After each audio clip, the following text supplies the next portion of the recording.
እና ፓስተሬ ጠርቶኝ አይ መልእክቱ አንተ ጋር ነው ይለኛል ጌታና ተናገር አለኝ። እኔ በዚህ ወር እንዲሁ ዝም ብዬ የጌታን ፊት እየፈለኩ እዛው ጸጥ ለማለት ነው እንግዲህ እሺ ብዬዋለሁ። ይሄንን መልእክት ዛሬ ከማቅረቤ በፊት በደንብ እንድትሰሙኝ ፈልጋለሁ። ኦንላይንም ላላችሁት ከራሴ ታሪክ ጋር ላይ ያይዘው ፈልጋለሁ የራሴን ታሪክ ለማውራት ሳይሆን እና ዛሬ የማካፍላችሁ ፓሴጅ የ41 አመት የኖርኩበት ፓሴጅ ነው። ኤግዛክትሊ 41 አመት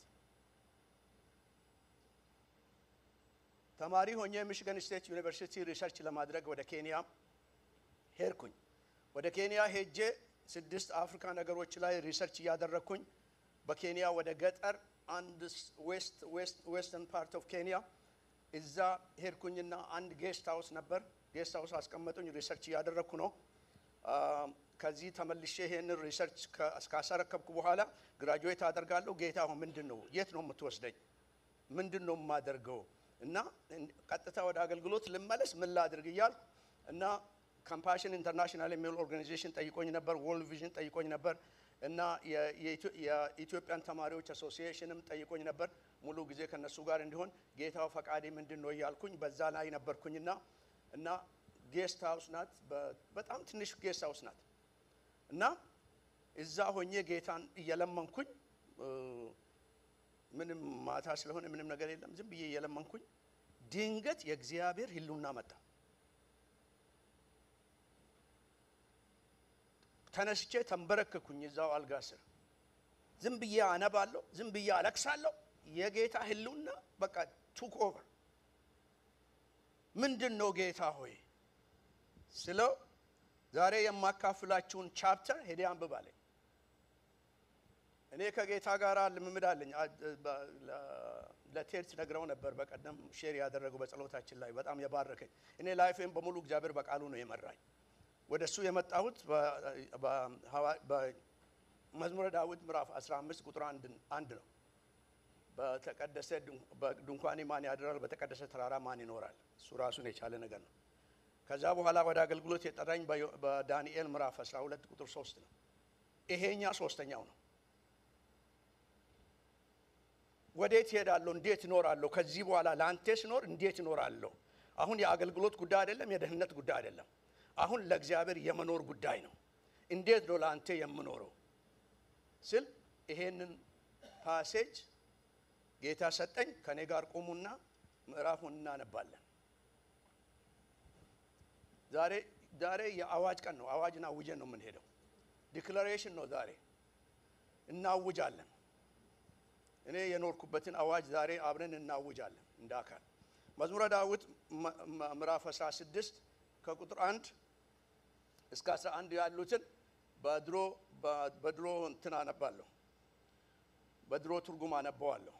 መዛ ሁለቱም አለ ግን በድሮ ትርጉም አነባዋለሁ። ሞር ወደዋለሁ በዚህኛው ስለለመድኩትም ይሆን አንዳንዱ ነገር ትንሽ ትርጉም ይሰጠኛል ሞር በዚህኛው ምዕራፍ ላይ በጌታ በኢየሱስም አነባለሁ። እዛ ላይ ኦል አድርግላችሁና የምታያችሁ ከሆነ እንግዲህ አይናችሁ ኃይለኛ ከሆነ ማታ ላይ ያለበለዚያ ዝም ብላችሁ ስሙኝ። አነባለሁ። አቤቱ ባንተ ታምኛለሁና ጠብቀኝ በሉ። ሁላችሁ ጠብቀኝ በሉ እስቲ። በምን ታምኛለሁ? በቃ ታምኛለሁ፣ ባንተ ታምኛለሁ። ሳምንት የሰማነው መልእክት ነው። ባንተ ታምኛለሁና ጠብቀኝ። እግዚአብሔርን አንተ ጌታዬ ነህ አልኩ። አንድ ነገር ነው ያልኩት፣ እግዚአብሔር ጌታዬ ነው በሉ። እግዚአብሔር ጌታዬ ነው በሉ እስቲ። እግዚአብሔር ጌታዬ ነው። አዋጁ ይሄ ነው። በርሱ ታምኛለሁ፣ እግዚአብሔር ጌታዬ ነው። በርሱ ታምኛለሁ፣ እግዚአብሔር ጌታዬ ነው። እግዚአብሔር ጌታዬ ነው አልኩ። ካንተ በቀር በጎነት የለኝም። ሌላ ምንም የለም። ከምን አይመጣም፣ ከሰማይ አይመጣም፣ ከደቡብ አይመጣም፣ ከምስራቅ አይመጣም፣ ከምዕራብ አይመጣም። በቃ እና በጎነት የለኝም። ፈቃዲ በምድር ባሉት ቅዱሳንና ክቡራን ላይ ነው። የእግዚአብሔር ፈቃዲ በምድር ላይ ባሉት ክቡራንና ቅዱሳን ላይ ነው።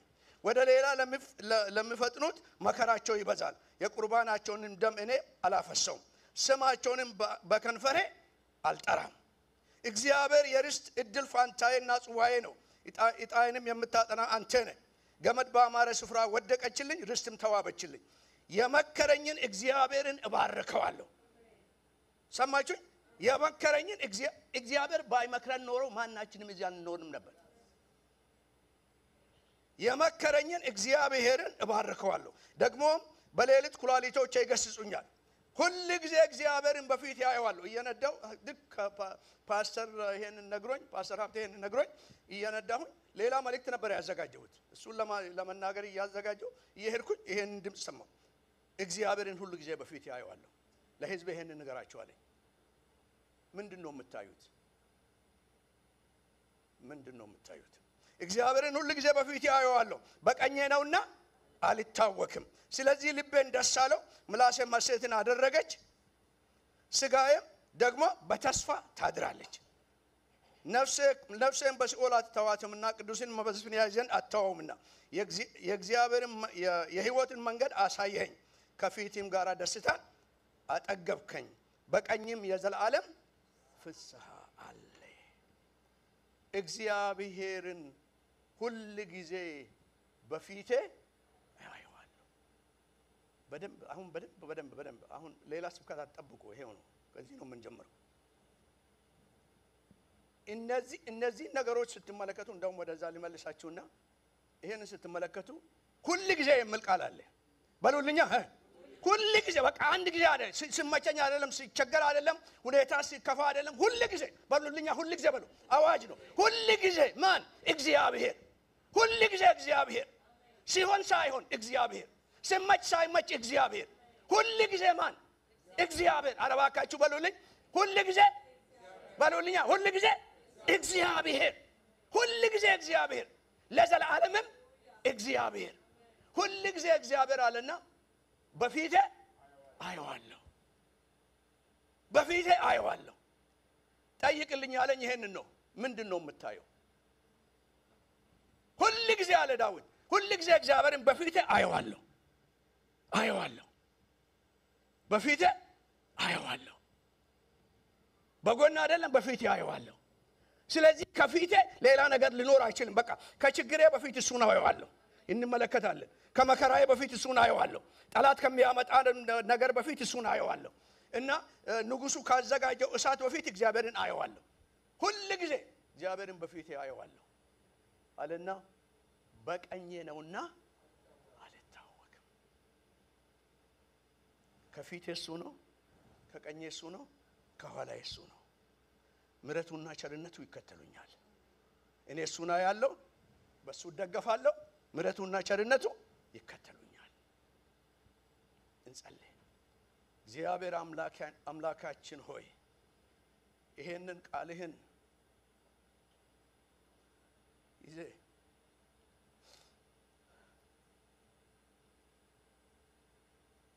ያለፉትን 41 ዓመት በዚህ መራኸኝ፣ በዚህ ኖርኩ። ለምን ለሕዝቤ ለማካፈል እንደፈለክ እኔ አላውቅም።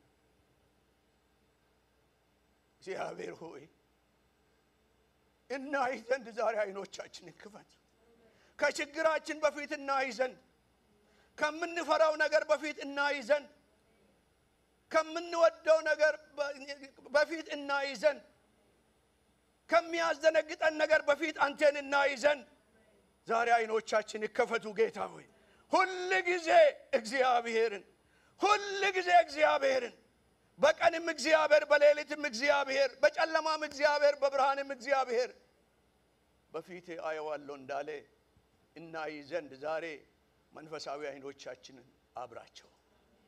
ባላየንህ መንገድ እናይ ዘንድ፣ ባላስተዋልን መንገድ እናስተውል ዘንድ፣ ባልተረዳንህ መንገድ እንረዳ ዘንድ ዛሬ ጌታ ሆይ አይኖቻችንን ክፈተው። በቃል ያነጋግረን። እግዚአብሔር አምላኩ የመንፈስን በመንፈስ ተስፋ ሙላን። በኢየሱስ ክርስቶስ ስም አሜን። እንግዲህ ዛሬ ኢሞሽናል ቢሆን ይቅርታን ጠይቃቸዋለሁ። I will do my best። እንግዲህ ሁሉ ጊዜ እግዚአብሔርን አየዋለሁ። 12 ነገር ሰጣችሁና ከዛ ውስጥ ተመልሼ ትንሹን ለማብራራት ሞክራለሁ።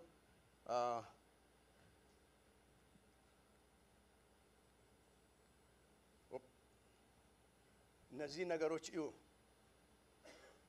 እግዚአብሔርን ሁሉ ጊዜ በፊቱ የሚያይ ሰው የውሳኔ ሰው ነው ስላየ ምንድነው ምለው በርሱ ስላየሁት ለምን ስላየሁት በርሱ ታመናለሁ ሁሉ ጊዜ እግዚአብሔርን ስላልኩት በርሱ ታመናለሁ ሳምንት የሰማነው ይሄንን መልእክት ነው በኔ ታመኑ እግዚአብሔር ያለው ይሄንን ነው ሁሉ ጊዜ እግዚአብሔርን ስለማየው ለጌትነቱ እኖራለሁ ለሌላ ነገር አንኖርም ለጌትነቱ እኖራለሁ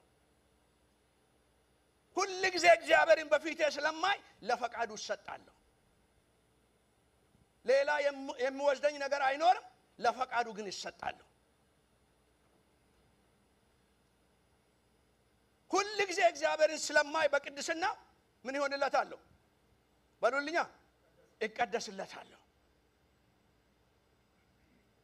ሁሉ ጊዜ ስለማየው እግዚአብሔር እድል ፋንታዬ አድርጌዋለሁ ሁሉ ጊዜ ስለማየው በፊቴ ስለማየው እድል ፋንታዬ አድርጌዋለሁ ከሱ የተሻለ የለም ማለት ነው ሁሉ ጊዜ ስለማየው በረከቱን እወርሳለሁ ምክንያቱም ለተናገረው ቃል ታማኝ ነው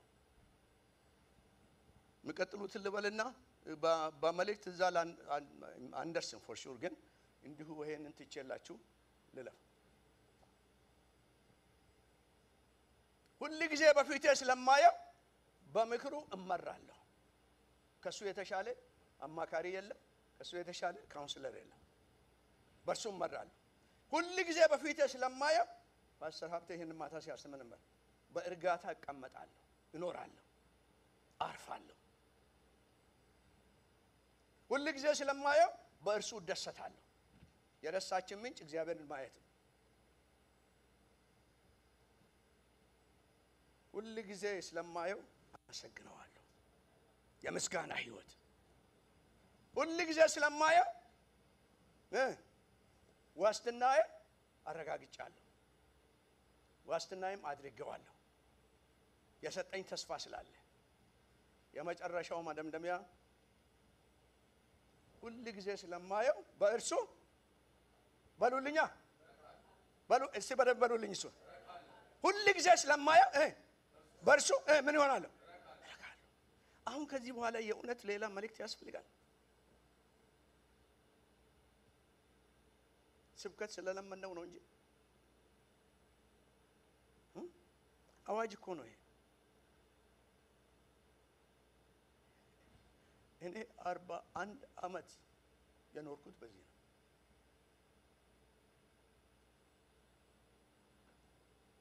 ይሄ እግዚአብሔር ለምን እንደፈለገ አላውቅም በቃ እንዲሁ ከፈት አድርጌ ልቤን እንዳሳያችሁ ስለፈለገ አደርጋለሁ በዚህ ነው የኖርኩት ይሄ ከሆነ እንግዲህ ምንድነው ታዲያ ምንድነው ወደ መጀመሪያው እንመለስና እና ሃይላይቶችን ጥቂት ሃይላይቶችን ሰጥቻችሁ በዚህ አዋጅ ላይ እንጸልያለን እና ጥቂት ሃይላይቶቹን ልስጣችሁ ወደዛ ልመልሳችሁና ሃይላይቶቹ እንግዲህ እግዚአብሔርን ሁሉ ጊዜ በፊቴ አያለሁ ስንል ምን ማለት ነው እግዚአብሔርን ማስቀደም ማለት ነው እግዚአብሔርን ሁሉ ጊዜ በፊቴ አየዋለሁ የሚቀድም የሚመራ ነው እና ቀድሞ ይመራል እግዚአብሔር ይቀድማል እግዚአብሔር ከቀደመ እንግዲህ ምንድነው እግዚአብሔርን በፊቴ ሁሉ ጊዜ አየዋለሁ ስል የእግዚአብሔር አልወት ማለት ነው የእግዚአብሔር መገኘት ማለት ነው የእግዚአብሔር ህልውና ማለት ነው ከዛ በላይ በቃ ሌላ ነገር የለም እኔ ሁሉ ጊዜ የምፈልገው መገኘቱን ነው አልወቱን ነው እና ማንነቱን ነው እና የመገኘቱ ነገር መገኘቱ ካለ እንግዲህ የጠላትን ኃይል መጀመሪያ አላየውም ይውላችሁ የጠላትን መጀመሪያ አላየውም እግዚአብሔር ተዋጊ ነው እሱን አየዋለሁ እግዚአብሔር ጠላት ይመጣል ግን እግዚአብሔር ተዋጊ ነው እኔ የማውቀው አምላክ አለ እርሱም ተዋጊ ነው ለማንም ተሸንፎ አያውቅም አይመጣም አይደል ይውላችሁ ፈተናን ችግርን የሚመጣውን መካድ አይደለም ማሸነፍ ነው አንዳንድ ሰዎች በቃ አመመኝ አትበላሉ እሱ መሸነፍ እንጂ ማሸነፍ አይደለም መካድ ማሸነፍ አይደለም ማሸነፍ ግን አይሃለው ግን ካንተ ይበልጣል እና አንተ ትመጣለህ ግን ፈዋሽ አለኝ እታመማለሁ ፈዋሽ አለኝ ወርቃለሁ የሚያነሳኛለኝ እስታለሁ የሚመልሰኝ ጌታ አለኝ እና ብስት የሚመልሰኝ ጌታ አለኝ። ስለዚህ እንግዲህ ጠላት ቢመጣ ተዋጊ አለኝ እና ስለዚህ ነው እንግዲህ ፈርዖን ቢፎክር እግዚአብሔር ወርዷል ሰምቼ ወረድኩኝ አለ። ፈርዖንም እግዚአብሔርም በዛው ከተማ ውስጥ ናቸው። እኔ ጋር ናቸው አይደል? 40 ምናምን ዓመትም ሰዎችን ያስጨነቀው እዛው ነው። እግዚአብሔር ምን አለ? ወረድኩኝ አለ። ስለዚህ ሙሴ ልዩ ያደረገው ነገር ምንድነው? የፈርዖንን ፉከራ ሳይሆን የወረደውን እግዚአብሔርን አየው። የወረደው ስለዚህ ነው ፊቱን የሸፈነው። ምንም ነገር ከማድረጉ በፊት እግዚአብሔር መጥቶ በብርሃን ሲገለጥለት ፊቱን ሸፈነ። እግዚአብሔርን ፈርቶታልና ልዩ ያደረገው እንግዲህ ያ ነው እና ወደ ቀይ ባህር ሲመጣ የፈርዖን ሰረገሎች ሲሮጡ እሱ የሚያውቀው ነገር አረ እግዚአብሔር እኮ ወርዷል ሊመራን። እግዚአብሔር በእሳትና በደመና አምድ ከኛ ጋር አለ። ስለዚህ እሱ የሚያየው በእሳትና በደመና አምድ የሚመራቸውን እንጂ ውቅያኖሱን አይደለም። እና እግዚአብሔር አሸናፊነቱ ከሁኔታችን አልፈን ዛሬ ለነገራችሁ የሚፈልገው ነገር ምንድነው? እግዚአብሔር የሚለን ነገር ምንድነው? ከሁኔታችሁ እለፉ፣ ከሁኔታችሁ እለፉ፣ ካለበት ነገር እለፉ። እና ይሁን እንግዲህ ይሄ ከሆነ ጎልያድም ብነሳ እና ብፎክር ነገር ግን በዙፋን ላይ የተቀመጠ ያለ በዙፋን ላይ የተቀመጠ አለ እና ሸለቆች ቢወዙ ሁኔታ ባይሆን የማይሆን ቢሆን ግን የተሻለ ነገር አለ። ስለዚህ እንዲህ ይላል ሐዋርያ ጳውሎስ ይህንን ሲሰበስብ ወደ ዝርዝሩ ከመግባቴ በፊት እንዲህ ይላል በወደደን በክርስቶስ አንዳንዱን ፈተና እናሸንፋለን አይደል? አጠገባችሁ ያለውን ሰው ንኩና አንተ ጴንጤ ነህ ወይስ አይደለህም በሉት እስቲ።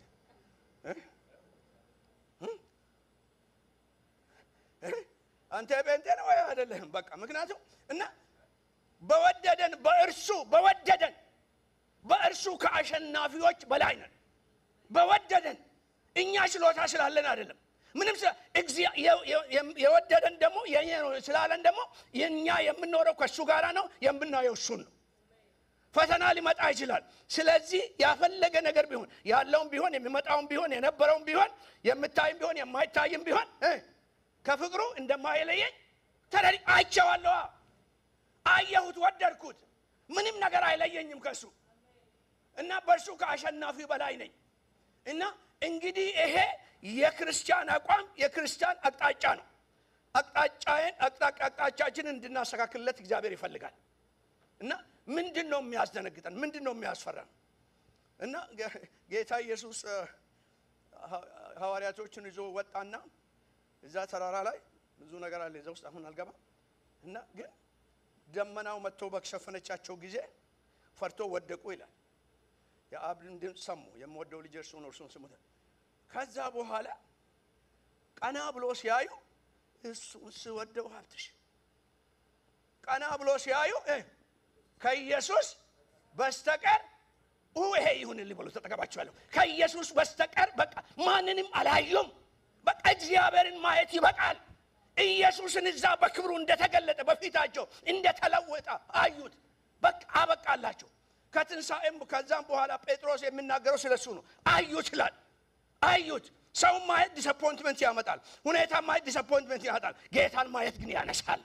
ጌታን ማየት ግን ይለውጣል።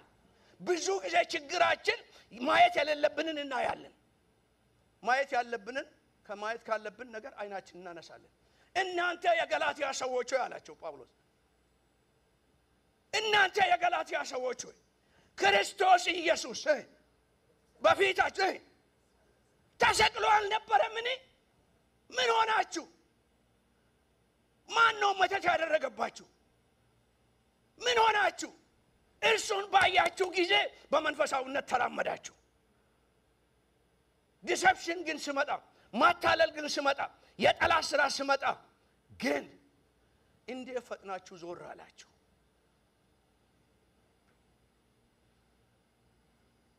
ይሄንን ያህል ኢንትሮዳክሽን ከሰጠኋችሁ የትም ስፍራ ባቆም በደረስኩበት ችግር አይሆንም። ስለዚህ ወደ መጀመሪያ ልመልሳችሁ። ደህና ናችሁ አይደል? እንግዲህ የመጀመሪያው የጠቀስነው በእርሱ ታመናለሁ ነው። እግዚአብሔርን ሁሉ ጊዜ በፊቴ አየዋለሁ ካል እግዚአብሔርን አያለሁ ካል በእርሱ ታመናለሁ። በእርሱ መታመን መጽናት ነው። በእሱ መታመን፣ በእግዚአብሔር መታመን ማለት መጽናት ማለት ነው። በእርሱ ጸናለሁ፣ በእርሱ ታመናለሁ፣ በእርሱ ቆማለሁ።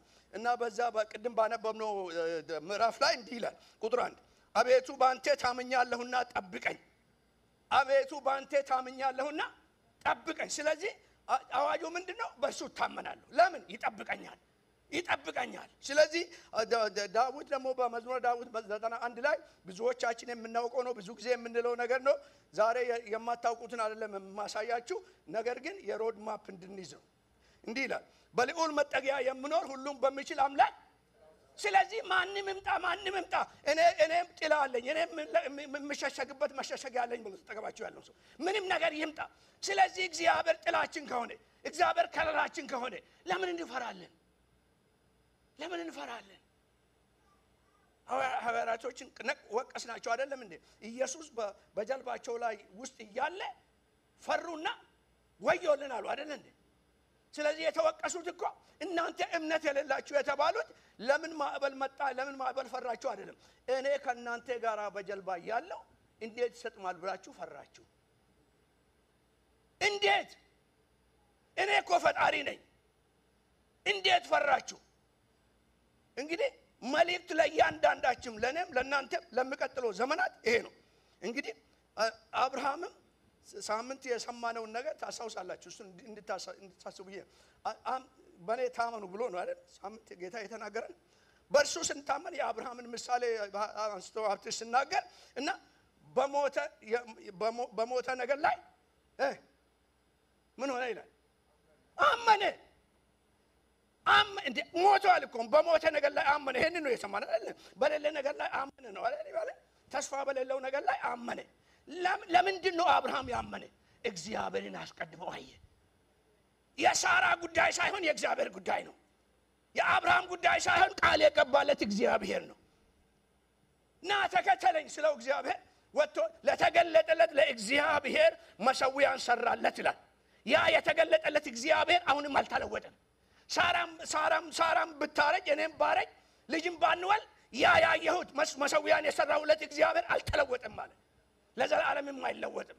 ተገለጠለት ይላልና እንግዲህ ይሄንን ነው። እና የሙሴውን ትንሽ ጠቅሻለሁ። ነቢያቶችን ደግሞ ወደ ነቢያቶች ደግሞ ስንመጣ እርሱ አስቀድሞ እግዚአብሔርን ስላዩ ሁኔታቸው ምንም አልረበሻቸውም፣ አልተናወጡም። በሚሆነው ነገር በማይሆነው ነገር አልተናወጡም፣ አልታወኩም። እንዳውም እንዲህ ይላል ኢሳይያስ ላይ ስለዚህ ጌታ ይረዳኛልና ስለዚህ አልታወክም፣ ስለዚህ ፊቴን እንደ ባልጩት ድንጋይ አድርጌአለሁ እንደማላፍር አውቃለሁ። ማን ፊት? ችግር ፊት? ከኔ ጋር ናቸው? መከራ ፊት? ሞት ፊት? ይሄ ስለ ጌታ ኢየሱስ ትንቢት ነው። ወደ መስቀል ሲሄድ አልፈራም፣ ሄደ። ትንሣኤ እንደምጠብቀው ያውቃል። እንደው እሱ ነው አይደል? እነሱ አልከው አይደለም የነገሩት። በሶስተኛ ቀን እነሳለሁ ያለ እሱ ነው አይደል? እና በገሊላ ቀድማቸዋለሁ ያላቸው ማን ነው? እሱ ነው አይደል? ስለዚህ እሱ የሚያየው አልፎ ያያል። ፈተና ይመጣል፣ እኔ ግን የማየው አለ። አባቴ አይተወኝም አለ። ስጋዬን ለመበዝበስም አታሳልፍ አትተወኝ፣ በሲኦልም አትተወኝም አለ እግዚአብሔር። እና የማይተው አምላክ አለ፣ የማይተው አምላክ አለ። እና እነማ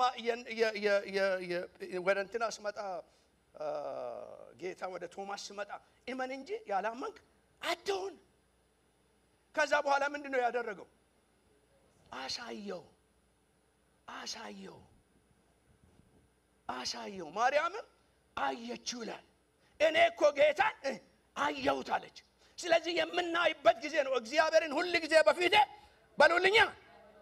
ከዛሬ ጀምሮ ጌታን እስከምሞት ድረስ ሁሉ ጊዜ ጌታን ምን አረ በሉልኝ ባካችሁ። እስኪ ቀኝ እጃችሁን አውጡን። በቃ ጌታን በፊቴ አየዋለሁ በሉ እስኪ። እኛ ለማየት ከፈለግን እሱ ራሱን ይገልጥልናል። ይሄ ማየት ደግሞ የመንፈሳዊነት የብርታት ጉዳይ አይደለም። እግዚአብሔር ራሱን ይገልጥልናል። እና ለሚፈልጉኝ ይገለጣሉ ብሏል እግዚአብሔር። የሚፈልጉኝ ያገኙኛል ብሏል እግዚአብሔር። ስለዚህ ይገለጥልናል። እና ስለ የእስጢፋኖስን ብቻ ጠቅሼ ይሄኛውን ነጥብ ልለፍ። እስጢፋኖስ ታስታውሳላችሁ፣ በሐዋርያት ሥራ ምዕራፍ 7 በጣም የሚወደው ታሪክ ነው። እና እስጢፋኖስ ተራ ሰው ነው፣ በመንፈስ ቅዱስ ተሞልቷል። በቃ እንዲያሳልፍ በመሶብ ላይ እንዲያሳልፍ ተጠራ። ከዛ በኋላ ሰውዬ ግን ያ በውስጡ የሞላው ነገር አሳለፈው። በውስጤ ነገር ይሙላ እንጂ የእግዚአብሔር ነገር ይሙላ እንጂ ያሳልፋል ብሎ ተጠቀማችሁ ያለው ሰው እና ሰው ለምንም ይጥራህ ግን እግዚአብሔር ያሳልፋል አዎ በዚህ ጀምር እንጂ ያሳልፋል ይላል ነገር ግን ውስጤ ባዶ ሆኖ ግን ወደዛ ብትንጠራራ ትወርቃለህ እንጂ የትም አትሄድም ብሎ ተጠቀማችሁ ያለው ሰው ንገሩልኝ በቃ አብረን እንድንሰብክ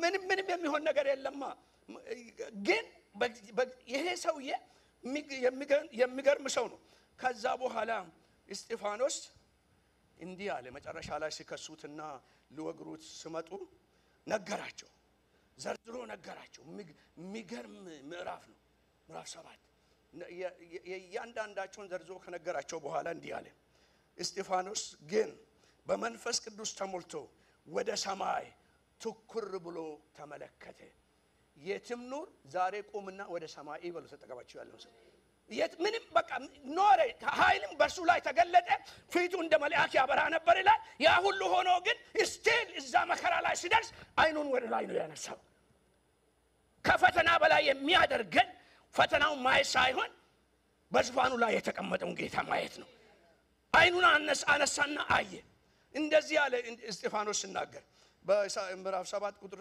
55 እስጢፋኖስም በመንፈስ ቅዱስ ተሞልቶ ወደ ሰማይ ትኩር ብሎ ሲመለከት የእግዚአብሔር ክብር እንዲሁም ኢየሱስ ክርስቶስን በአብ ቀኝ ቆሞ አየውና እንዲህ አለ በአብ ቀኝ ቆሞ እነሆ ሰማይ ተከፍቶ የሰው ልጅ በእግዚአብሔር ቀኝ ቆሞ አያለው ወዳጆቼ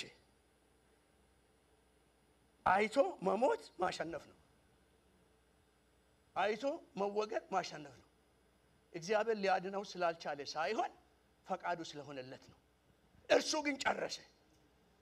ግን ጨረሰ አየው በቃ ቆሞ አየው ቆመ ማለት ሌላ ቦታ ቆመ አይል መጽሐፍ ቅዱስ ተቀመጠ ነው ማለት እዚህ ቦታ የተነሳው ግን ወደ ልጁ ለመምጣት ነው እኔ ካንተ ጋር እቆማለሁ አለ ሲወግሩ ካንተ ጋር እቆማለሁ በመታልሁበት ካንተ ጋር እቆማለሁ ለክብር እንጂ ለውርደት አይሆንም እነሱ ለውርደት ይላሉ እኔ ግን ለክብር አደርገዋለሁ እኔ ለትንሳኤ አደርገዋለሁ ስለዚህ አሁን ወደዛ ወደ ድንጋይ አንስቶ ሲወግሩት አባቱ ያለ እያየው ነው የሚያደርጉትን አውቁምና ይቅር በላቸው ለምን እኔ ካንተ ጋር ነኝ እኔ የማየው ድንጋይ የያዙት ሰዎች ሳይሆን በአብ ቀኝ የቆመውን ኢየሱስን ነው ለውጡታ ድንጋይ ያዩትን ከማየት ኢየሱስ አጠገብ የቆሙትን ሰዎች እዩ ፕሊዝ ችግራችን እሱ ነው እከሌ እንዲህ አደረገኝ እከሌ ይሄን ወረወረብኝ እከሌ እንዲህ ተናገረኝ እከሌ come on lift up your eyes look at him he is for you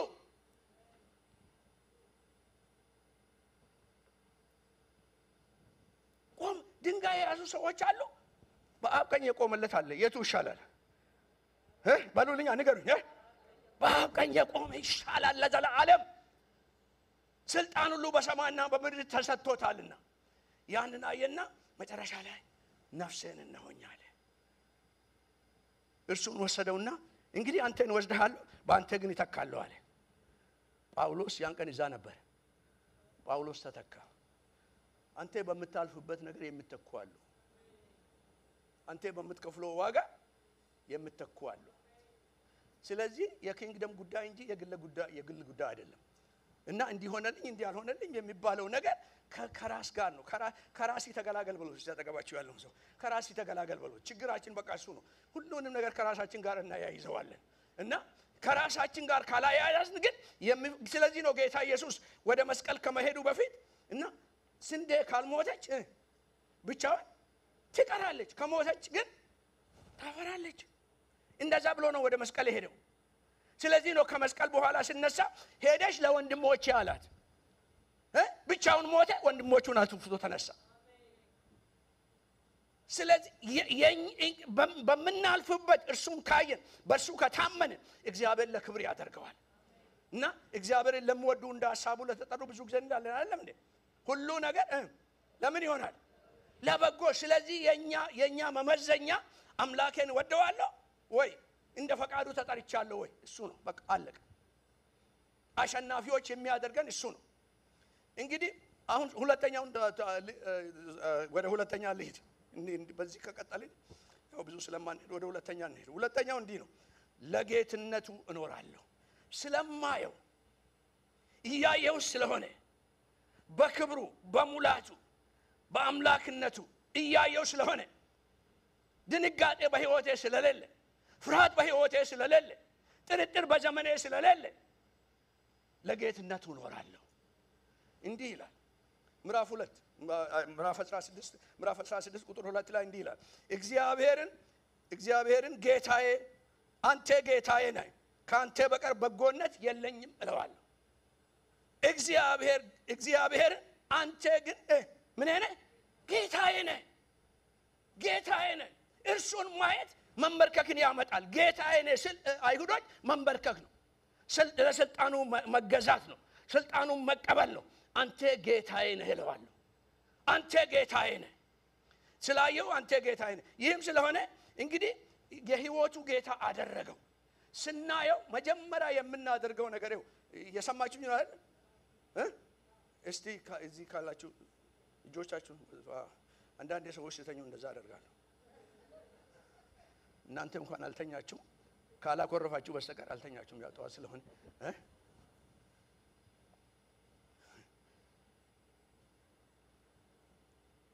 ኢየሱስን ጌታ ማድረግ ኢየሱስ ጌታዬ ነው ብሎ መዘመር ጥሩ ነው። ምንም ስህተት የለበትም። ቁም ነገሩ ግን የህይወታችን ጌታ ማድረጋችን ነው። ቁም ነገሩ የህይወት ጌታ ማድረግ ነው። ምንድነው? ኢየሱስን የህይወቴ ጌታ ሳደርግ እንበረከክለታለሁ። ለፈቃዱ እሰጣለሁ። የኔ የሆነውን አስቀምጣለሁ። እሱ ለአብ እንዳለ አብ እንደላከኝ ልካቸዋለሁ ብለዋልና ለአብ ምንድነው ያለው? የኔ ፈቃድ አይሁን ያንተ ፈቃድ ግን ይሁን። ነፍሱ ተጨንቃ ያለች ደም እየተንጠባጠበ ፈቃድ ይሁን ካለ ኢየሱስን የህይወቴ ጌታ ማድረግ ማለት ለምቾት ሳይሆን ቢመቸኝም ባይመቸኝም ብሞትም ብኖርም እኔ የጌታ ነኝ። በማልፍበት ነገር ሁሉ እርሱ ይከብራል። በቃ ያ ነው የህይወቴ ጌታ እርሱን የማድረጉ ጉዳይ። እና እንግዲህ የህይወታችን ጌታ ደግሞ ከሆነ የስኬታችን ጌታ ነው። ከኔ ጋር ናቸው? ያ ማለት ነው ምንም አይነት ብሰራ ምንም አይነት ሰክሰስፉል ቢሆን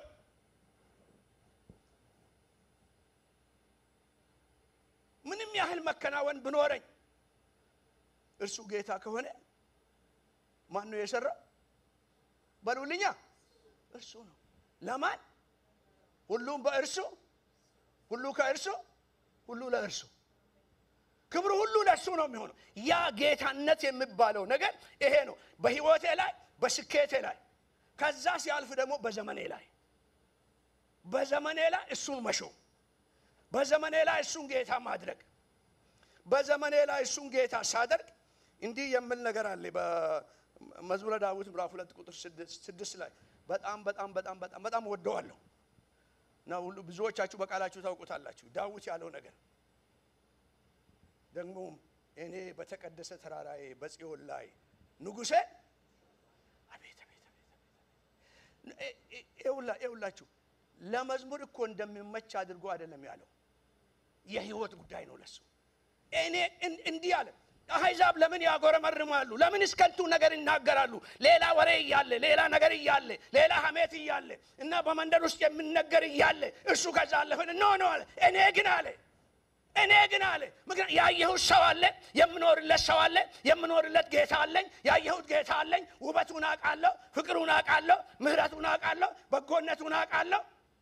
እናንተ ምንም ብትሉ አለ እኔ ግን ንጉሴ ሾምኩት በተቀደሰ ተራራዬ በጽዮን ላይ በከፍታ ስፍራ ማለት ነው። ጌታን ያየ ሰው ከፍታውን ለጌታ ይሰጠዋል። አሁን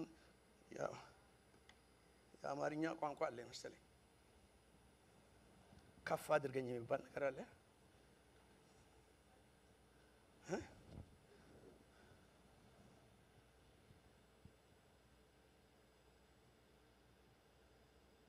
የስጋ ከፍታ ያለ ጌታ ሲኦል ነው። የመጨረሻ ዝቅታ ነው።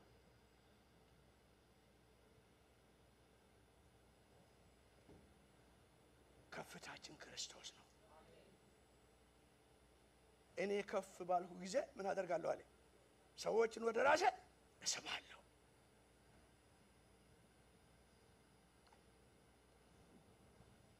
እንግዲህ በሱ ታመናለሁ ለጌትነቱ እኖራለሁ ካል ሶስተኛው ቶሎ ቶሎ ብዬ እጠቅስላችኋለሁ ሶስተኛ ለፈቃዱ ሰጣለሁ ሁሉ ጊዜ እግዚአብሔርን በፊቴ ስለማውቀው ስለምወደው መታመንን በሱ ታመናለሁ የህይወቴ ጌታ አድርጋለሁ አሁን ግን ለፈቃዱ እኖራለሁ በሱ ከታመንን ጌታ ካደረግነው ከዛ በኋላ የምንኖርለት ሌላ ፈቃድ የለም ስለዚህ በዛው መዝሙር ላይ እንደዚህ ይላል በዛው መዝሙር ላይ ምዕራፍ ቁጥር 3 ላይ እንደዚህ ይላል ቁጥር 3 ላይ እንደዚህ ይላል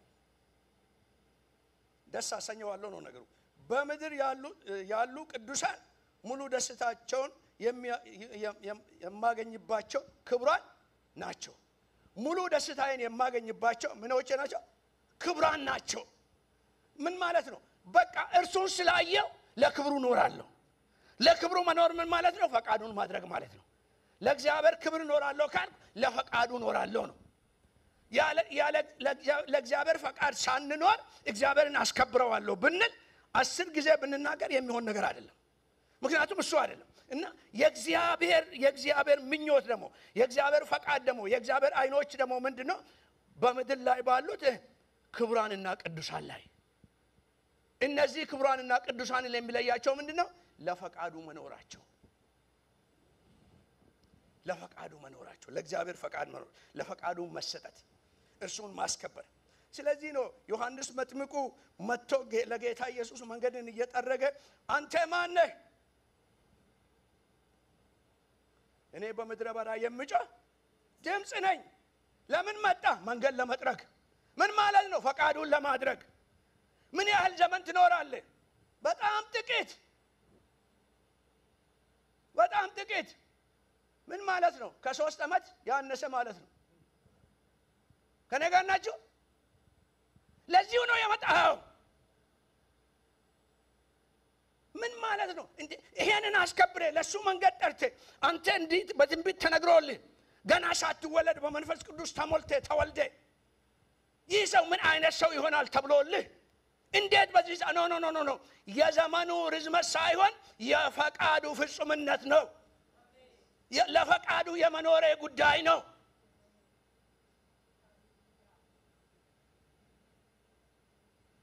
ዘመንን የሚያበዛው ለፈቃዱ የኖርንባት ቀናቶች ናቸው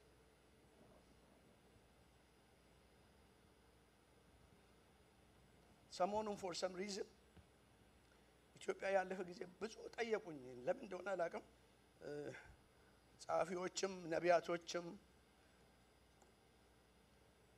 የተለያዩ ሰዎች እባክህ የህይወትን ጉዞ እባክህ በአማርኛ አሳተምልን እያሉ ጠይቁኝ ነበርና ምንድነው እኔ አሁን ለሱ ጊዜ የለኝም ብዬ አስቀመጥኩኝ ከዛ ደግሞ እግዚአብሔር ደግሞ ሌላ በጣም የማምነው የእግዚአብሔርን ሰው ላከና እግዚአብሔር ይሄንን ነገር እንድጽፍ ፈልጋለሁ ትውልድ አለኝ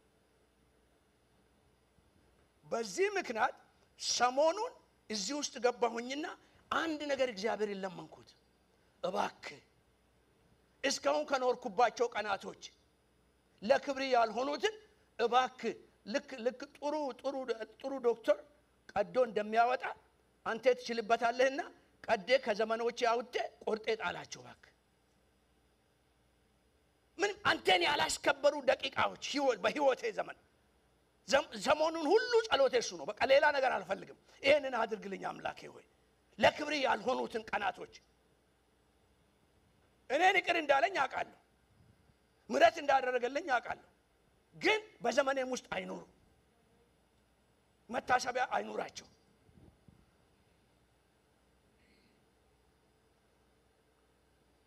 ስለዚህ አንተ መንገድ ለመጥረግ ከመጣ በዚህ አይነት ስልጣን ከመጣ በዚህ አይነት ኃይል ከመጣ ማን ብለን እናስተዋውቅ ታይትል ነው ሐዋርያ ነህ ነብይ ነህ አፖስትል ሶንሶ ፕሮፌት ሶንሶ ካልሆነ ደግሞ ዛሬ እንደሚባለው የእግዚአብሔር ሰው ጥሩ ነው። እኔ ምንም ችግር የለብኝም ከነዛ ሁሉ ጋር። መልእክቴ ግን እሱ አይደለም። መልእክቴ የስም ጉዳይ ሳይሆን የፈቃዱ ጉዳይ ነው።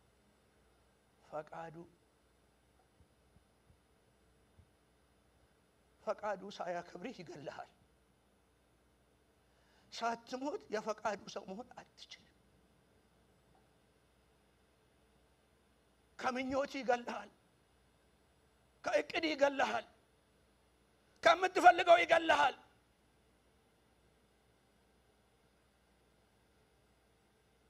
አውቃለሁ ከምትለው ነገር ይገለሃል። እችላለሁ ከምትለው ነገር ይገለሃል። ሳይሞት ፈቃዱን የሚያደርግ ሰው የለም።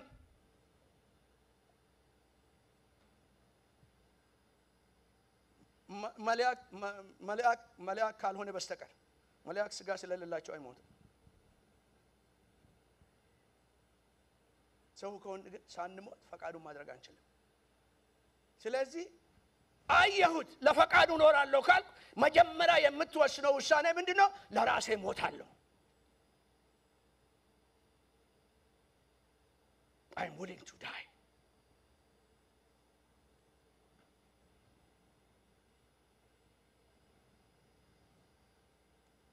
ዮሐንስ እንደዛ አለና በምድረ በዳ የምጮህ ምንድነኝ አለ? ድምፅን ምን ልታደርጉ ትችላላችሁ? መያዝ አትችሉም፣ መጨበጥ አትችሉም፣ ልትሸልሙት አትችሉም፣ ልትጠሉት አትችሉም። በቃ ባላሰባችሁት መንገድ ይመጣል። ድምፅ ልትሸልመው አትችልም፣ ልትሽረው አትችልም። ድምፁ ደግሞ ከላይ ነው። ድምፁ ከላይ ስለሆነ ልታቆመው አትችልም። አልፈልግም ልትል ትችላለህ፣ ልታቆመው አትችልም። ስለዚህ በጣም ደስ ይለኛል። ስለ ዮሐንስ መጥምቁ ያለፈ ጊዜ ትንሽ ተነጋግረናል እና ወደ ምድረ በዳ ሄደ ይላል። የእግዚአብሔር ድምፅ ወደ ምድረ በዳ ጠራው ይላል። ወደ ምድረ በዳ ሄደ። የእግዚአብሔርን ድምፅ ወደሱ መጣ ይላል። ምድረ በዳ እያለ ሌሎች እዛ እያሉ እዛ ቤተ መንግስት እዛ ሁሉ እያሉ ወደ ምድረ በዳ የእግዚአብሔር ድምፅ ወደ ዮሐንስ መጣ ይላል። ስለዚህ ወደ ምድረ በዳ ድምፁ የመጣው ለዚህ ነው የጠራው። ብቻህን ያኖርኩ ለዚህ ነው።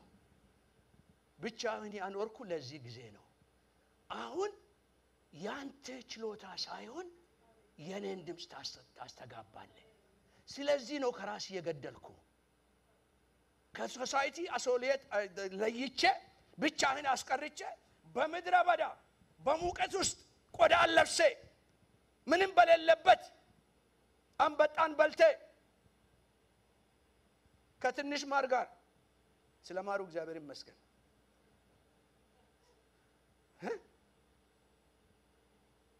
ያኖርኩ ለአንድ ነገር ነው። ምንድነው እሱ?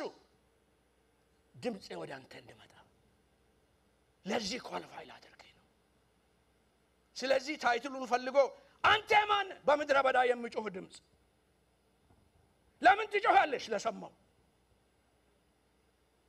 ለምን ትጮሃለህ? ድምፁ ወደ እኔ ስለመጣ። አንተ ፈልገህ ኖ እኔ ፈልጌ አይደለም። ለዛ ተወልጃለሁ። ለፈቃዱ ስለተሰጠው እኔ ድምፁን አልፈለኩም፣ ድምፁ እኔን ፈለገኝ።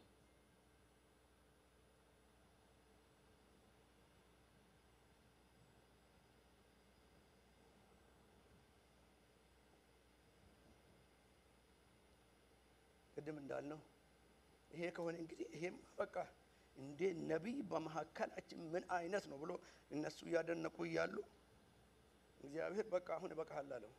እቺም አሁን ካሰሙ ንሳ ከገቡ በቃ ይበቃሃል፣ እኔን ካጠመቀኝ በኋላ ይገባሃልና የቀረችውንም ሰዓት የምታሳልፈው እየሰበክ ሳይሆን እስር ቤት ነው ማለት ከኔ ጋር ናቸው። እንዴ እስቲ በይሁድ ጠዋት ሰው ሃሌሉያ ብሎ እንዲሄድ ነው እንጂ እንዲህ ነገር ይሰበካል? ይሄ ሃሌሉያ የሚያሰኝ ነው። ሞተን እንኖር ባካችሁ፣ ሞተን እንኖር። አንድ ህይወት ብቻ ነው፣ አንድ ዘመን ብቻ ነው፣ አይደገምም። የምንኖረው ግን ለዘላለም ነው፣ ለኢተርኒቲ ነው። ለዛች ለዘላለም ለምንኖረው ነገር ለዚች ለአጭር ጊዜ እንዳናበላሸው እሱን እስር ቤት ከተተው።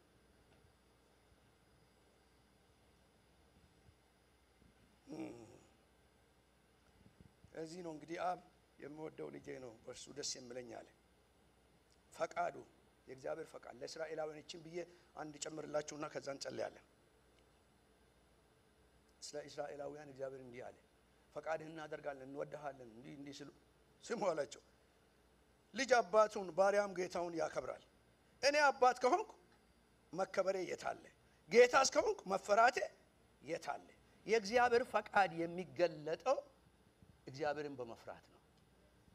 እግዚአብሔርን መፍራት ከሌለ ፈቃዱ ውስጥ ነኝ ማለት ምኞቴ ውስጥ ነኝ ማለት እንጂ ፈቃዱ ውስጥ ነኝ ማለት አይደለም።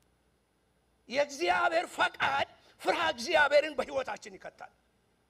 ወደ ቀኝም ወደ ግራም ማለት አንችልማ በእግዚአብሔር ፈቃድ ውስጥ የትም መሄድ አትችልም። በቃ በፍርሃ እግዚአብሔር ነው የምትኖረው። ስለዚህ ነው ሰውዬ 120 ዓመት መርከብ እየሰራ በእምነት እግዚአብሔርን እየፈራ ለቤተሰቡ መርከብ ሰራ ይላል። ሰው እንዴት 120 ዓመት እግዚአብሔርን እየፈራ በየቀኑ ምንም በሌለበት ቦታ ለፈቃዱ መሰጠት ማለት ይሄ ማለት ነው።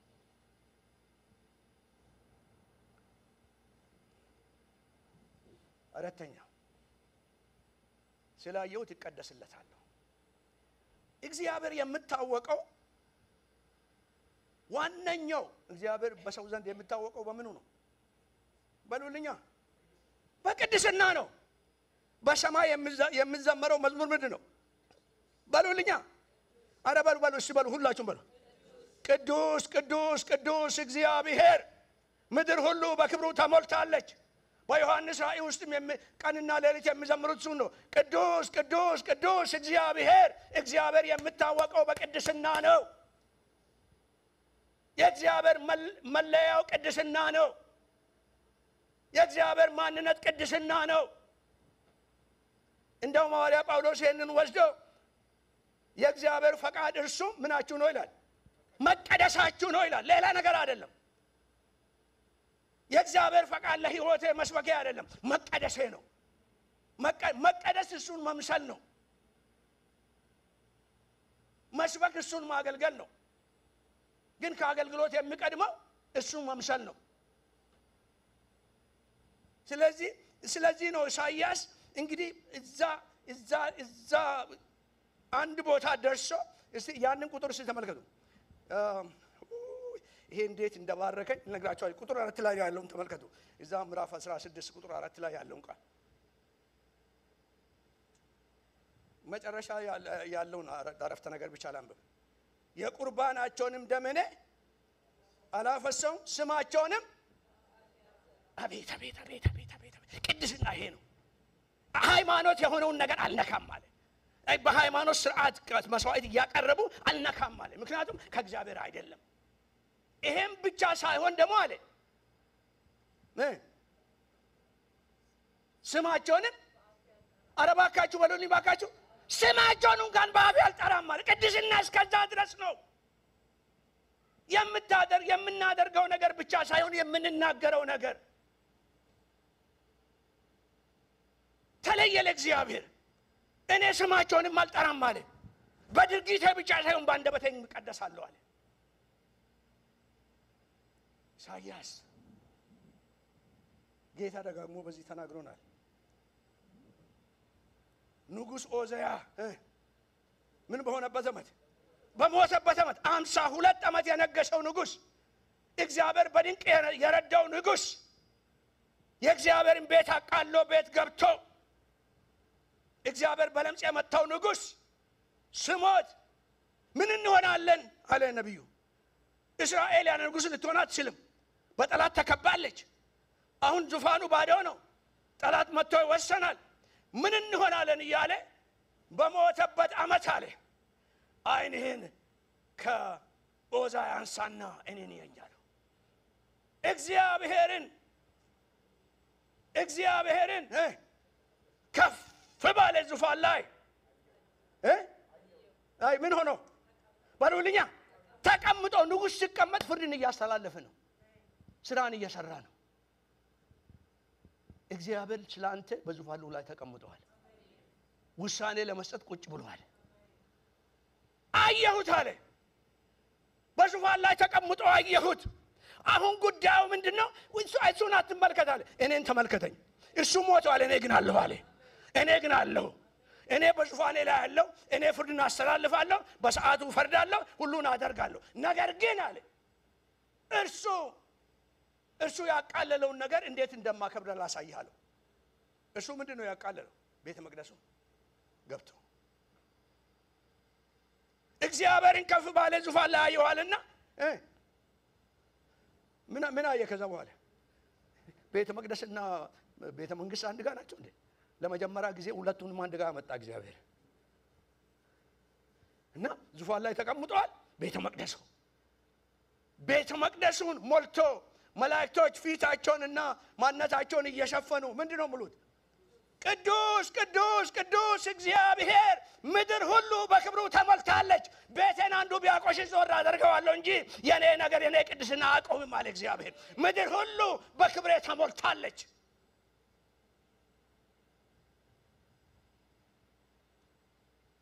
ኤግዛክትሊ ያንን ቤተ መቅደስ ነው ሰውዬ ገብቶ ያረከሰው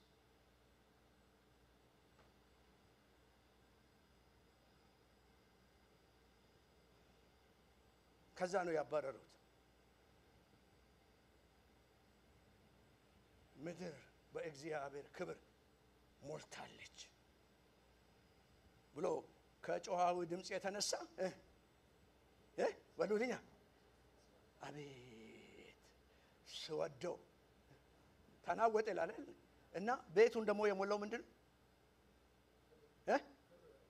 አይ ምን ይላል ይዛለ የልብሱ በሉልኛ የልብሱ ዘርፍ ቤተ መቅደሱን በሉልኛ ሞልቶት ነበር አሁን እኮ ሰውዬ ዞር ሲል እንግዲህ በቃ እግዚአብሔር እኮ ያለ ሰው ቀረ ኖ ስማ ወንድሜ አየላይም የሚሰሙኝ ስሙኝ በህይወት እስካላችሁ ድረስ ይሄንን ስሙ ማንም ሰው የእግዚአብሔርን ጉልበት ለማሟላት እግዚአብሔር አይፈልገውም እግዚአብሔር ጉልበት የለበትም ቤቱ ሁሉ ጊዜ ሙሉ ነው የቤቱ ዘርፍ ቤቱን ሞልቶት ነበር ይላል ስለዚህ ኢሳይያስም ማን ነው ስሙ ንገሩኛ ኢሳይያስም የተፈለገው ጉልበቱን ለማሟላት አይደለም ክብሩን ለማየት ነው ቤቱ ኦሬዲ በክብር ሞልቶት ነበር ካህናቶች እዛ ቆመው ይጮሁ ነበር ይዘምሩ ነበር እግዚአብሔር እድል ሰጠው አንዳንድ ጊዜ እግዚአብሔር በሚሰጠን እድል ምክንያት ያለኔ እግዚአብሔር ምንም ማድረግ አይችልም no one is indispensable in the kingdom of God ማንም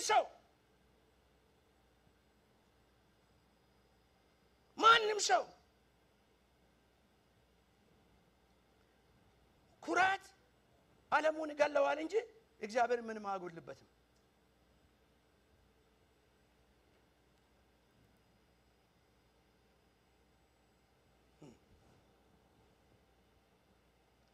ስለዚህ ዳዊት እንደዚህ ያለ ይሄን ሁሉ ካለ በኋላ ቶሎ ብዬ ወደዚህ ላምጣና እንጸልይ ስለምፈልግ ዳዊት እንደዚህ ያለ እግዚአብሔር ሆይ መርምረኝ ልቤንም ይወቅ ፈትነኝ ሐሳቤንም እወቅ የክፋት መንገድ በውስጤ ብኖር በዘላለም መንገድ መራኝ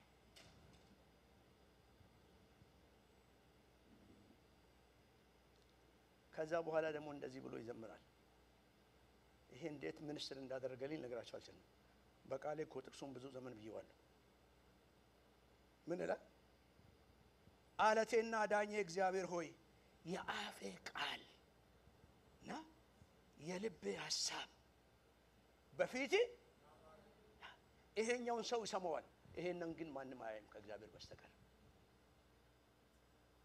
የምሰማው የማይታየው በፊት የተቀደሰ ይሁን ምን ማለት ነው ግብዝነት የሌለበት ህይወት ማለት ነው የእግዚአብሔር ፈቃድ የእግዚአብሔር ፈቃድ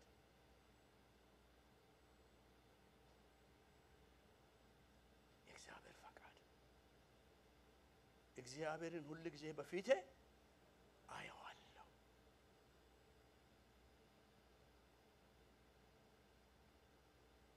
በጥሞና ሲዝም ብላችሁ ይሄንን ቃል ለራሳችሁ ሁሉ ጊዜ እንወስን። ዛሬ ሁሉ ጊዜ ሲመስለኝ ሳይመስለኝ፣ ሲሆንልኝ ሳይሆንልኝ፣ ከፍታም ቢሆን ዝቅታም ቢሆን ሁሉ ጊዜ እግዚአብሔርን ሌላን አይደለም፣ የሚረዳኝን አይደለም፣ የሚጠላኝን አይደለም፣ የሚያቀርበኝን አይደለም፣ የሚያርቀኝን አይደለም፣ ችግሬን አይደለም፣ ብርታቴን አይደለም፣ ስኬቴን አይደለም። አንድ ነገር ግን አያለሁ፣ እግዚአብሔር። ሰው የእግዚአብሔርን ነገር የሚጥለው ከእግዚአብሔርን ማየት ትቶ የሆነለትን ስኬቱን ማየት ሲጀምር ነው። በተለይ እግዚአብሔርን የሚወዱ ሰዎች ብዙ ጊዜ ከብዙ ነገር ካመለጡ በኋላ፣ ብዙ ነገር ካሸነፉ በኋላ፣ ይሄ ቅድም ያልነው ሰውዬ ኦዚያ የሚባለው ሰው እግዚአብሔር በድንቅ ረድቶት ነበርና ዝናው በምድር ሁሉ ምን ሆነ ይላል? ወጣ ይላል። በዛ ጊዜ ለጥፋቱ ልቡ ታበየ ይላል። ወደ ሰክሴሱ ማየት ጀመረ። ወደ ተሳካለት ነገር ማየት ጀመረ። ወደ ተሳካለት ነገር ማየት ሲጀምር የእግዚአብሔርን ነገር ማቃለል ጀመረ። እግዚአብሔር በድንቅ ረድቶታልና ይልና በድንቅ የረዳውን እግዚአብሔርን አቃለለው።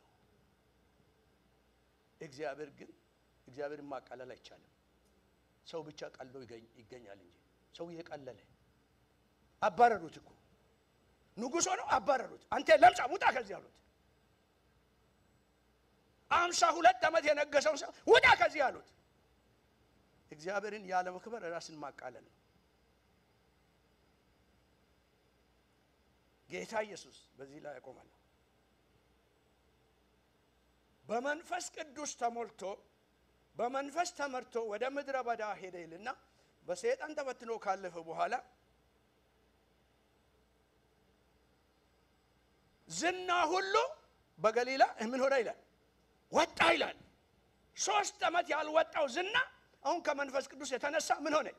ወጣ፣ ወደ ገሊላ ወጣ። ይሄኛው ንጉስና ኢየሱስን ይሁት እንግዲህ ይሄኛው ቤተ መቅደስ ገብቶ ያልተፈቀደለትን ማድረግ ጀመረ። ኢየሱስ ግን በመንፈስ ቅዱስ ኃይል ወደ ገሊላ ወጣ፣ እንደ ልማዱም ወደ ምኩራብ ገባ፣ መጽሐፍንም ሰጡት። በተረተረ ጊዜ ግን ስለርሱ የተጻፈውን አገኘ። ስለኛ የተጻፈውን የምናገኝበት ቦታ በሂዩሚሊቲ በፈቃድ ውስጥ በመራመድ ብቻ ነው። እዛ የሚያደርሰን አቋራጭ ሌላ መንገድ የለም። ሃይዌይ ሂዩሚሊቲ ነው። ስለሱ የተጻፈው ምን ብሎ ተጻፈ? ምን ብሎ ተጻፈ ስለሱ?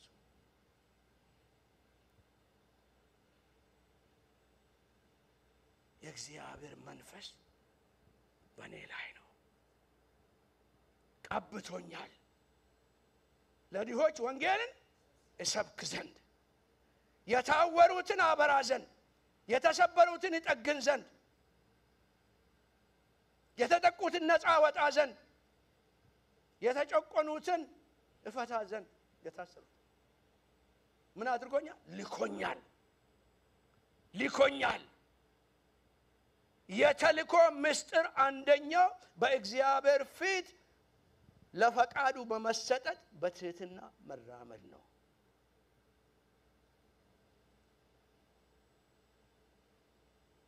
እንግዲህ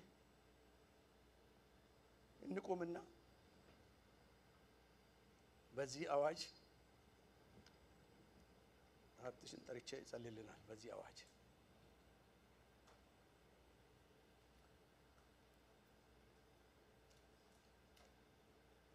እግዚአብሔርን ሁሉ ጊዜ በፊቴ አየዋለሁ፣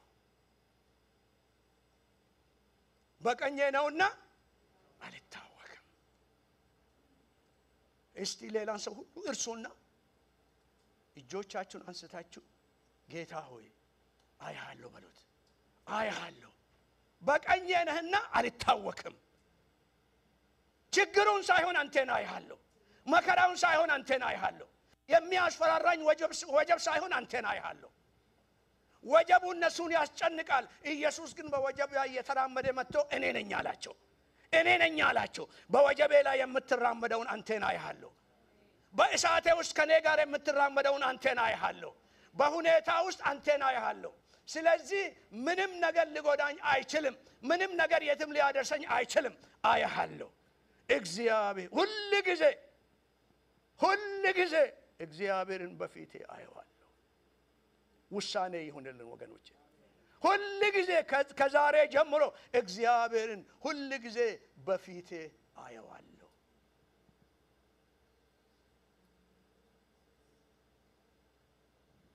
አንድ የማይሆን ነገር ለመናገር ስትል ኢየሱስን የማይሆነውን ነገር ለማድረግ ስትል ኢየሱስን መንገድህን ለመቀየር ስትል ኢየሱስን ሁሉ ጊዜ በፊቴ አየዋለሁ ስላለ እርሱን ማየት ወደ ትክክለኛ ስፍራ ይመራናል። እርሱን ማየት ይጠብቀናል።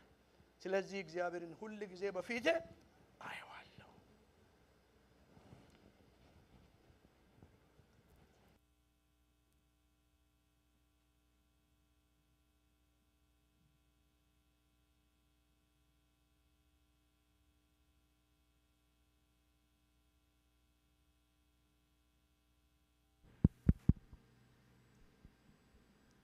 ሃሌሉያ። ይህን ጸሎትን ጸልያለን ከመጨረሳችን በፊት ሐዋርያ ጳውሎስ በሐዋርያ ሥራ ምዕራፍ 22 ቁጥር 14 እና 15 በደማስቆ መንገድ ላይ ጌታ በተገለጠለት ጊዜ በዘመኑ ሙሉ የሕይወቱ ጥሪ አድርጎ የተናገረው አንድ ቃል አለ። እርሱም አለኝ አለ ጳውሎስ ጌታ ኢየሱስ እርሱም አለኝ የአባቶችህን አምላክ ፈቃዱን ታውቅ ዘንድ ጻድቁንም ታይ ዘንድ ከአፉም ድምፅን ትሰማ ዘንድ እግዚአብሔር መርጦሃል። እግዚአብሔር ፈቃዱን እንድናቅ ጻድቁን እንድናይ ከአፉ ድምፅ እንድንሰማ የጠራን ሰዎች ጠላት ከዚህ ሊያቆመን አይችልም። በምንም አይነት መንገድ ሊያቆመን አይችልም። ባየኸው በሰማኸው በሰው ሁሉ ፊት ምስክር ትሆነኝ ዘንድ ሾምኩ ይላል። እጆቻችንን አንስተን በዚህ ጸሎት እንጨርሳለን። ዛሬ ጌታ ሆይ በቃልህ እንይሽ፣ ከወጀቡ በላይ እንይሽ፣ ከማዕበሉ በላይ እንይሽ፣ ጠላት በመንገዳችን ላይ ከሚያመጣው ግርግር በላይ እንይሽ። እግዚአብሔር ሆይ ሪያሊቲ ብለን ዙሪያችንን ከቦ ከሚያውከው ከሚያስጨንቀን ነገር በላይ እንይ። ዛሬ ከኔ ጀምሮ እዚህ ቤት ውስጥ ወዳለ ነው ሰዎች እግዚአብሔር በዚህ ድምፅ ይምጣልን። እግዚአብሔር ወደ ኤርሚያስ ሲመጣ ምን ታያለህ አለው ይላል። ምን ታያለህ? ኤርሚያስ የሚያየው በዙሪያው የፈረሰውን በዙሪያው የሚያልፍበትን ዙሪያውን የከበበውን ነገር ሪያሊቲውን ነው ለእግዚአብሔር የሚያወራው። እግዚአብሔር ግን ይኸውላችሁ ይሄ እንዳለ ሆኖ እግዚአብሔር ግን በኤርሚያስ ፊት አንድ ነገር አስቀመጠ። ከሪያሊቲው በላይ ምን ታያለ ሲለው በዛ በፈራረሰ ነገር ውስጥ ቁጭ ያለ ሰው የለውዝ በትር ያለው አለው። እግዚአብሔር ሆይ አይኖቻችንን ክፈት ዛሬ። የሚያፈራ የለውዝ በትር ያለው እግዚአብሔር ምን አለው? ፈጽመው ዘንድ በቃሌ ተጋለዋል። እጆች እንደተነሱ ይህን ጸሎት ጸልያለሁ። በኢየሱስ ክርስቶስ ስም እግዚአብሔርን የሚያተጋውን ነገር ዛሬ ያሳየን። እኛንም ከእግዚአብሔር ጋር የሚያተጋንን ነገር የምናይበት ነገር ይሁንልን ዛሬ በናዝሬቱ በኢየሱስ ክርስቶስ ስም። ከእህቶቼ ከወንድሞቼ ከእያንዳንዳችን ሕይወት ጠላት የሚያስቀምጠው ነገር ዞር እንዲል ጸለይኩ። ከአየሩ ላይ ዞር ይበል፣ ከላያችን ላይ ዞር ይበል፣ ከመንገዳችን ላይ ዞር ይበል፣ ከስራችን ላይ ዞር ይበል። ከነገሮቻችን ላይ ዞር ይበል። እግዚአብሔርን ሁል ጊዜ አየዋለሁ። ሁል ጊዜ አየዋለሁ። በቀኜ ነውና አልታወክም። አቤት ዛሬ መጣልን ድምጽ ነው። I don't know why last week እየጸለይኩ እያለ የጌታ መንፈስ በዚህ እሁድ አንተ እንድትናገር አልፈልግም፣ ቃል በውስጡ ያስቀመጥኩት እሱ ነውና ጋሻ ለሙ ይናገር አለኝ። ምንም የማውቀው ነገር የለም ምን እንደሚናገር። ነገር ግን መንፈስ ቅዱስ ሲናገረኝ በማለዳ ደውዬ ነገርኩት። ዛሬ እርግጠኛ ሆኜ እነግራችኋለሁ። ለኔም ለእያንዳንዳችን እዚህ ቤት ይሄ የመጣልን ቃል አልታወክም በሉ። በቃ አሜን። አልታወክም በሉ። በሚሆነው ነገር አልታወክም። በዙሪያ ባለው ነገር አልታወክም። እግዚአብሔርን ግን አየዋለሁ በሉ። በቃ በማዕበል ውስጥ የሚገለጥ ጌታ አለ። በወጀብ ውስጥ የሚገለጥ ጌታ አለ። በሚያስፈራው ነገር ውስጥ የሚገለጥ ጌታ አለ። ጌታን እናየዋለን። ከጎናችሁ ያለውን ሰው ጌታን አየዋለሁ በሉትና ሰላም በሉት። ኢየሱስ ጌታ ነው። መልካም ሳምንት